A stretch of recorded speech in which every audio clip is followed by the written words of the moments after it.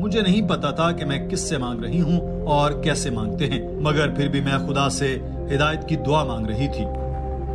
Without knowing if I will get the answer, I knew that I was no atheist because, as I told you before, I always knew where is God because I felt it. ناظرین، اس بہن نے کہا کہ میں اس کے بعد Spain چلی گئی اور ایک اسکول میں داخلہ لیا۔ وہاں ایک الجزائری لڑکا اور ایک مراکشی لڑکی تھی، وہ مجھ سے 4 سال بڑے تھے۔ میری اس لڑکے کے ساتھ بہت لڑائی ہوئی، ہم نے ایک دوسرے پر کرسیاں تک پھینکی۔ میں نے ان لوگوں کو کبھی بطور مسلمان نہیں دیکھا، مجھے تو اس چیز کا پتہ بھی نہیں تھا کہ مسلمان ہوتا کیا ہے۔ میں اس دن کے بعد بہت روئی، میں سچائی پانے کی راہ سے ہٹ گئی کیونکہ میں مایوس ہو چکی تھی، کیونکہ اتنے سال تک میں نے سچ ڈھونڈا مگر مجھے نہیں ملا۔ اس کے 3.5 سال بعد مجھے ایک دوست ملا، وہ مسلمان تھا اور آج میرا شوہر ہے۔ مجھے ملا تھا کہ وہ شراب نہیں پیتا اور نہ سور کا گوشت کھاتا ہے۔ مجھے اس کی پرواہ نہیں تھی کہ وہ ایسا کیوں کرتا ہے، لیکن ایک دن رمضان کا روزہ تھا تو اس نے کھانے سے منع کر دیا۔ مجھے بہت تجسس ہوا کہ یہ کیوں کھانا نہیں کھا رہا۔ اس نے مجھے بتایا کہ میرا روزہ ہے۔ میں نے اس سے اسلام کے بارے میں پوچھنا شروع کر دیا، تم ایسا کیوں کرتے ہو، ایسا کیوں نہیں کرتے، وغیرہ وغیرہ۔ اس نے مجھے کہا کہ تم 3 دن روزہ رکھ کر دیکھو کیسا محسوس ہوتا ہے۔ مجھے آج بھی یاد ہے جب میں نے روزہ رکھا، یہ گرمیوں کے دن تھے، میں نے پہلے کچھ نہیں کھایا تھا نہ پیا، ویسے ہی روزہ رکھ لیا۔ میں کلاس میں گئی، پڑھ کر واپس گھر آ گئی، مجھے سر میں درد شروع ہو گیا، مگر ابھی 4 گھنٹے کا روزہ رہتا تھا۔ میں نے روزہ توڑ لیا، لیکن اس تجربے نے میرے سامنے بہت سے سوال کھڑے کر دیے۔ میں ان سوالوں کے جواب چاہتی تھی، مجھے وہ جواب ملے، مگر وہ میرے لیے سمجھنے بہت مشکل تھے۔ لیکن پھر بھی میں اسلام کے بارے میں واقعی قائل ہو گئی تھی، کیونکہ یہ واحد مذہب تھا جو میرے سوالوں کے جواب دیتا تھا۔ Maybe some of the answers doesn't convince me. Well, better the word would be I didn't like it.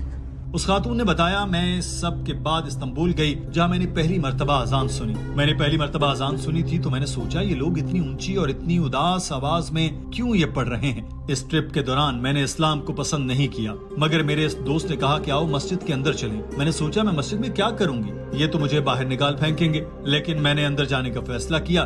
جیسے میں نے حجاب پہنا تھا، مجھے یاد آیا کہ میری دادی کی بہن بھی ایسے ہی حجاب کرتی تھی جیسے نن کرتی ہیں۔ میں اس کو اتارنا چاہتی تھی کیونکہ یہ مجھے پسند نہیں آیا۔ اس کے بعد ہم نے بلو مسجد کا دورہ کیا، ہمیں بہت سے پمفلٹ ملے اور بہت سی کتابیں ملی جو اسلام کے بارے میں تھی، تو میں نے اسپینش میں ایک قرآن کا ترجمہ لیا۔ میں جرمنی واپس آئی تو میں نے یہ کتاب پڑھی اور میرا سر جیسے گھوم سا گیا۔ مجھے یقین نہیں آیا جو بھی میں نے پڑھا، کیونکہ اس میں میرے تمام سوالوں کے جواب تھے۔ When I came back to Germany, I read this book and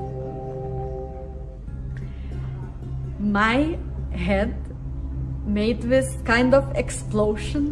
It was, I couldn't believe what I was reading.